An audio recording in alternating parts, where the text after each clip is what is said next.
Grenier agricole, réservoir minier par excellence du Tchad, province à multiples facettes, notamment touristiques, historiques et géographiques, le Mayo Kébu-Ouest s'est minutieusement préparé pour réserver ce dimanche 11 juin 2023 un accueil populaire de grand jour à son hôte. C'est par son chef-lieu Pala que le chef de l'État général Mahamad Idriss Déby Itno a choisi de boucler sa tournée dans la zone méridionale. Une fin de séjour au sud du pays et une première dans le Mayo Kébu-Ouest en tant que président de la République, rendu inoubliable par la population de la dite province de par la qualité indescriptible de l'accueil.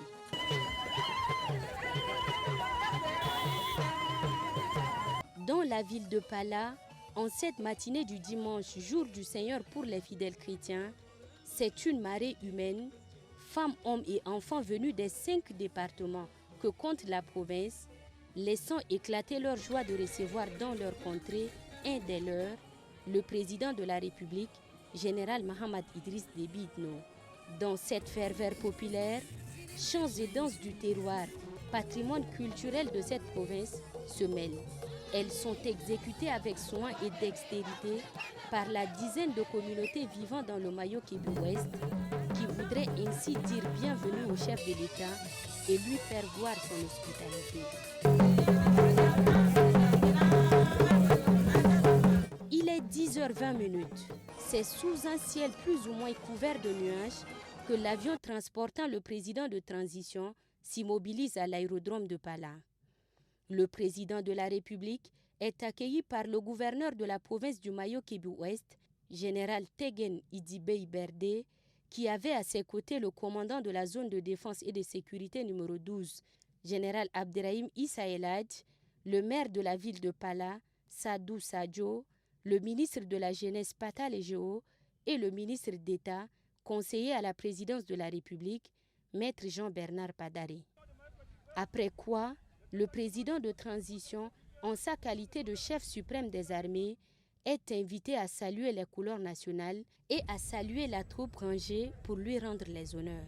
L'accueil se poursuit avec la salutation des officiers supérieurs, conseillers nationaux de transition, conseillers du chef de l'État, anciens ministres et anciens députés, filles et fils de la province.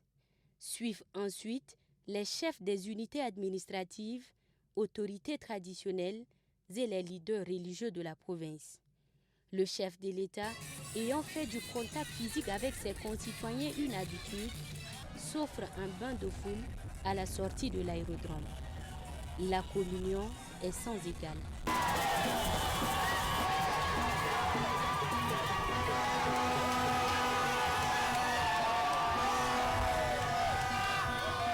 L'accueil grandiose réservé au président de la République, général Mahamad Idriss Déby Itno, à l'aérodrome, s'est répercuté sur toute la ville. Sur l'artère principale de Pala, la population massée au bord de la route a crié et ovationné le cortège présidentiel en signe de bienvenue.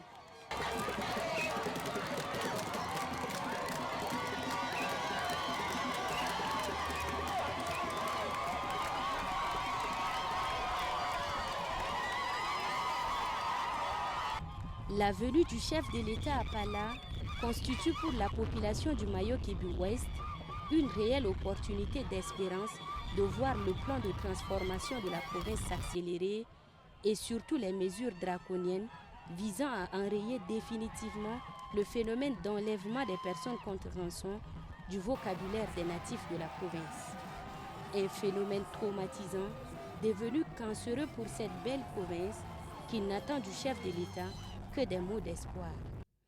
Aussi, plus besoin de rappeler que général Mahamad Idriss Déby Itno, qui rêve d'un Tchad nouveau, prospère et émergent, évoquera la question de développement du Mayo Kébu-Ouest, d'ailleurs consignée dans son agenda du jour, à travers une rencontre de proximité et d'échanges directs avec la population du Mayo Kébu-Ouest.